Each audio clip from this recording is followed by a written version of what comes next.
We continue our reading of Turn Your Eyes Upon Jesus, an invitation to spend a year with your best friend, a daily devotional by author George R. Knight.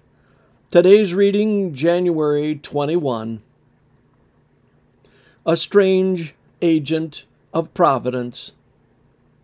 And it came to pass in those days that a decree went out from Caesar Augustus that all the world should be registered. So all went to be registered, every one to his own city. Joseph also went up from Galilee out of the city of Nazareth into Judea, to the city of David, which is called Bethlehem, because he was of the house and lineage of David, to be registered with Mary, his betrothed wife, who was with child. So it was that while they were there, the days were completed for her to be delivered. Luke 2, 1-6. God's providence works in strange ways. Throughout the Roman Empire, periodic census took place with the double object of assessing taxation and identifying those liable for compulsory military service. We know from the historical record that in Egypt such census occurred every 14 years. And from AD 20 until about AD 270, the exact documents for each census are extant. Interestingly enough, a government edict from Egypt states that it is necessary to compel all those who, for any cause whatsoever, are residing outside their districts to return to their own homes for the census.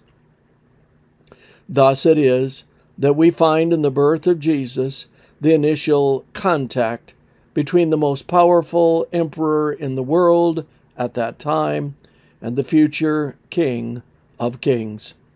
We have in Luke's passage a premonition of kingdoms in conflict. Of course, we can be absolutely certain that Caesar Augustus had not the slightest notion of the existence of Joseph and Mary, or the promised Christ child. In fact, he probably had no knowledge of even Nazareth or Bethlehem. But Luke is making it clear that the birth of the boy called Jesus is the beginning of a confrontation between the kingdom of God and the kingdoms of this world. Within a century or so, the successors of Augustus would not only have heard of the birth of the child, but would be seeking to obliterate his followers, and in just a little more than 3 centuries, the Roman emperor himself would become a Christian. The story of kingdoms in conflict was already in progress on the road to Bethlehem. Careful students of the Hebrew Bible would not have been surprised at the Bethlehem connection. 700 years before, the prophet Micah had written, "But you, O Bethlehem Ephrathah, from you shall come forth for me one who is to be ruler in Israel, whose origin is from of old, from ancient of days." Micah 5:2. God in the past has used strange methods and people to work out his providence. My guess is that he does the same in our day. This concludes our reading today of Turn Your Eyes Upon Jesus.